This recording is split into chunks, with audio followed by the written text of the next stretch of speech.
I'm Kayla Gaskins in Washington. The Trump administration will review billions of dollars of federal funding for some of the nation's top universities, alleging they have not done enough to curb anti-Semitism on campus. Harvard and Princeton directly in the White House's line of fire for not doing enough, in the administration's view, to quell rising anti-Semitism on campus following Hamas's October 7th attack on Israel.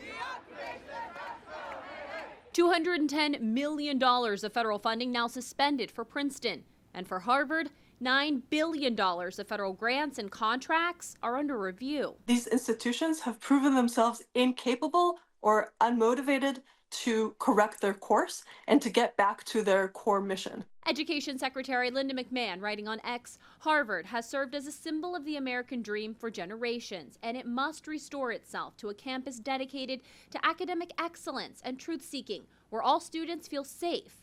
We mean business. Massachusetts Senator Ed Markey, though, says this approach is not the answer. Anti-Semitism is something that we cannot tolerate in our nation, but authoritarianism is not the answer to anti-Semitism. Harvard's President Alan Garber says the federal funding supports life-saving research the university does on diseases such as cancer and Parkinson's. If the funding stops, so does that research. Garber says Harvard will cooperate with the task force, acknowledging in a letter anti-Semitism is present on campus and he himself has experienced it. Harvard is one of 10 universities under review by the Joint Federal Task Force to combat anti-Semitism amid allegations they've failed to protect Jewish students. The list includes GW, UCLA, NYU, and Johns Hopkins. Meanwhile, Columbia University, which had $400 million of federal funding canceled last month, is still working with the White House to get that money restored. In Washington, I'm Kayla Gaskins. I'm national correspondent Kayla Gaskins in Washington. The Trump administration continues to slash billions of dollars of federal funding for some of America's top universities.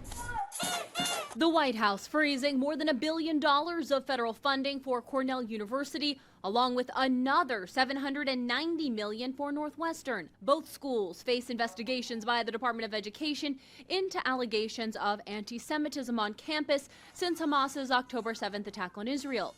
A Cornell professor openly praised Hamas after the attack. It was exhilarating, it was energizing. And kept his teaching post. At one point in 2023, Cornell canceled classes because of violent threats to Jewish students by a fellow student. Northwestern also accused of not taking measures to protect Jewish students. Isn't it true that a Jewish Northwestern student was assaulted?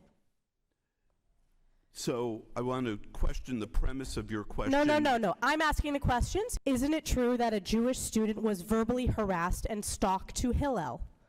There are allegations of that sort. Cornell and Northwestern join a growing list of schools slapped with financial punishments from the White House, including Brown, Harvard, Columbia, UPenn, and Princeton. This week at Princeton, Jewish student Danielle Shapiro says she was called an inbred swine by demonstrators disrupting an event with former Israeli Prime Minister Naftali Bennett. About 20 minutes in, 25 Princeton students got up and started screaming at Naftali Bennett, yelling the expletives. They were able to continue their protest and no arrests were made in the moment. Demonstrators also allegedly hurled slurs at former Prime Minister Bennett.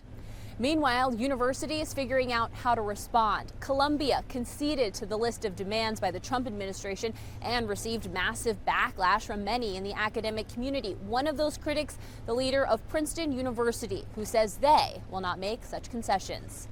In Washington, I'm Kayla Gaskins. I'm national correspondent Kayla Gaskins in Washington. A group of Harvard professors suing the White House over threats to withhold $9 billion of federal aid. University now also saying they will not comply with the White House's list of demands the school has to meet in order to reinstate that money. The Trump administration ramping up the financial pressure on elite universities in an effort to force the schools to adequately address reports of rising anti-Semitism on campus that spiked following Hamas's October 7th attack on Israel and the demonstrations that followed in the U.S. The occupation has got to go! In their new lawsuit, the Harvard professors arguing this approach undermines academic freedom and free speech. I think it's going to be uphill for the Harvard professors to win because ultimately The government, the federal government in this case, the Trump administration, has got the big club. We give you money, we make the rules. And here the rules are: you can't discriminate against Jewish students. Last week, the White House froze more than $1 billion to Cornell and another $790 million to Northwestern. Brown, UPenn, Princeton, and Columbia facing large cuts of federal funds as well. The Wall Street Journal reporting the Trump administration wants to install federal oversight over Columbia University, a significant escalation that would force the institution to comply with the White House's list of demands presented to, as they see it, fix the culture on campus. Columbia would have to agree to enter this arrangement dubbed a consent decree. This may be the way they'll end up going because, after all, the Trump team has taken it from the playbook from the Obama team. The Obama team had consent decrees with law enforcement around the country, and those were very heavy-handed sort of agreements. And these may be very heavy-handed sort of agreements. Meanwhile, the president of Princeton acknowledging on the New York Times The Daily podcast, anti-Semitism is an issue. At Columbia, I would say it's clear there were some serious problems with anti-Semitism. Even on his own campus. I did hear anti-Semitic remarks, including a couple that were directed my way over the past year. Princeton's president telling the New York Times he will not follow Columbia in conceding to a list of White House demands, while adding the administration also hasn't asked anything specific of Princeton yet. In Washington, I'm Kayla Gaskins. I'm national correspondent Kayla Gaskins in Washington. The Trump administration pulling $2.2 billion worth of federal funding from Harvard Monday afternoon, hours after the university sent a letter refusing to comply with a list of requests the government said were aimed at addressing civil rights concerns on campus, specifically regarding anti-Semitism. The tug-of-war between America's elite universities and the White House escalating. All the president is asking, don't break federal law, and then you can have your federal funding. And we certainly should not be funding a place where such grave anti-Semitism exists. Among the demands the White House asked for and Harvard refused to agree to were leadership reforms to increase the power of senior leadership and tenured professors and reduce the power of students and untenured faculty.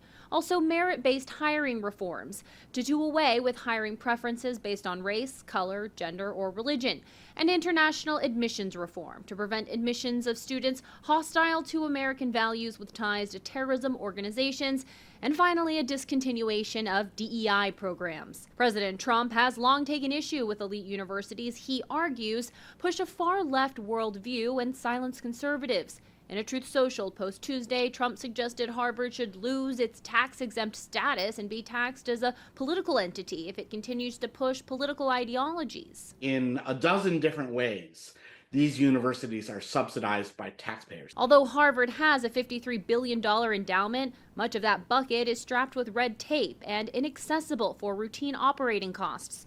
Federal dollars amount for 2/3 of Harvard's annual research budget and 11% of the annual operating costs. They actually need every penny they can get from the federal government. And if they fall short by several $100 million or even a couple $1 billion, then they're going to have a very hard time making ends meet.